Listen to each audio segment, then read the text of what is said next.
जी पूर्ण बातमी गाजते आहे ती मंत्रालयाच्या कॅन्टीनची आहे.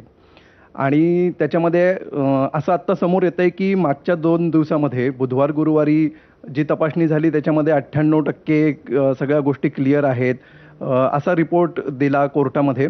आणि त्यानंतर शुक्रवारी जो रिपोर्ट दिला त्याच्यामध्ये नंतर कोर्टाने त्यांच्या वकिलांसोबत FDA अधिकाऱ्यांना मंत्रालयाच्या कॅन्टीनची तपासणी करायला पाठवली. आणि त्याच्यामध्ये त्यांना बऱ्याच इररेग्युलॅरिटीज सापडल्या.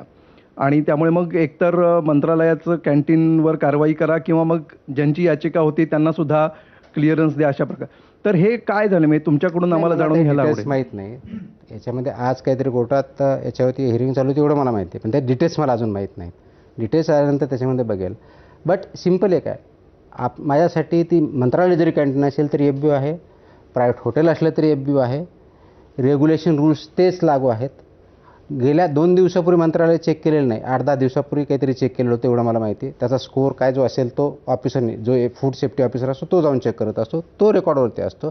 त्याच्यात काय चुका झाल्या तर आपण त्याप्रमाणे कारवाई करू. पण मला आपण जे म्हणताय की इकडचे वेगळे इकडचे वेगळे, ही माझ्यासमोर नाही. कोर्टाच्या आदेशामध्ये कोणती असेल आम्ही वाचून त्याप्रमाणे पुढची कारवाई करू. कोर्टाने कार्यपद्धतीवर FDAच्या कार्यपद्धतीवर जेव्हा प्रश्नचिन्ह उपस्थित केलं त्याच दिवशी FDA अधिकारी कोर्टाच्या